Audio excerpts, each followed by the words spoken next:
Sistem busuk yang perlu diperbetulkan.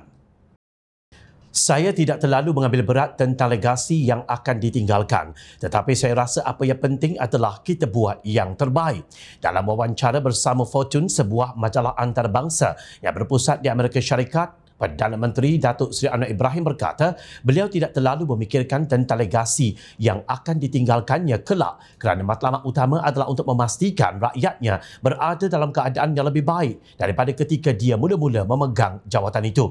Anwar berkata apabila rakyat mengingatinya sebagai Perdana Menteri, beliau mahu legasinya dikenali sebagai pemimpin yang mendorong Malaysia untuk berusaha ke arah masa depan yang lebih baik. Saya yakin negara ini mempunyai kemampuan yang besar untuk muncul sebagai ekonomi yang berdaya maju, berjaya membangun atau ekonomi sedang pesat membangun, dan saya fikir kita hanya perlu fokus pada itu. Saya agak realistik, katanya dalam satu temu bual bersama Fortune edisi Oktober dan November majalah itu. Anwar yang juga Menteri Keuangan menambah beliau mahu pemimpin antarabangsa melihat Malaysia sebagai sebuah negara yang mempunyai potensi untuk menjadi pemain penting dalam ekonomi global. Kami telah berada di sini tampuk pemerintahan untuk tempoh lebih 6 bulan dan anda boleh melihat Malaysia dari sudut disiplinnya, tumpuannya dan tren pelaburan daripada pelabur-pelabur asing. Malah dalam isu takbir urus terdapat beberapa perubahan yang telah dicapai, dan saya fikir jika kita boleh meneruskan dan mengekalkan usaha ini, kita boleh pergi lebih jauh, katanya.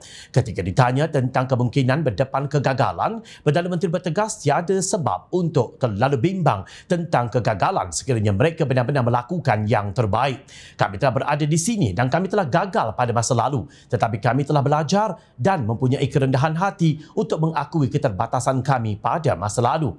Sekarang adalah masa untuk kita melaksanakannya.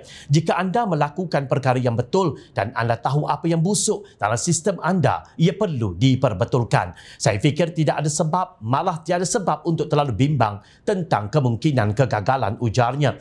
Dengan ketegasan dan cita-cita besar susuk tubuh yang bernama Datuk Seri Anwar Ibrahim, ketegasan dan karisma yang dimiliki Malaysia kini berada di landasan yang tepat untuk muncul sebagai sebuah negara ekonomi yang kuat dan teguh di rantau ini dalam tempoh 10 tahun akan datang. Ketua Setiausaha Negara Tan Sri Muhammad Zuki Ali berkata, menerusi kerangka ekonomi madani, kerajaan turut mensasarkan ekonomi negara berada di kedudukan antara 30 terbesar di dunia.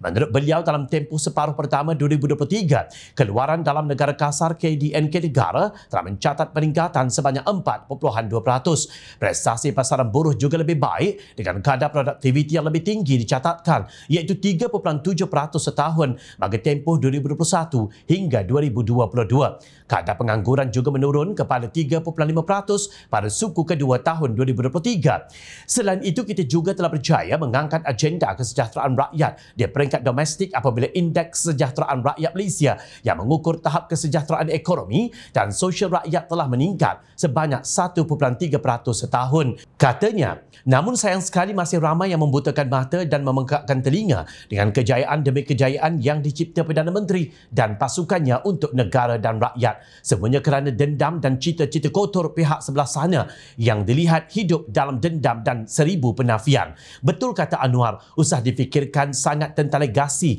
yang bakal ditinggalkan, tetapi sentiasa berusaha untuk membuat sesuatu yang terbaik. Selamat maju jaya Malaysia.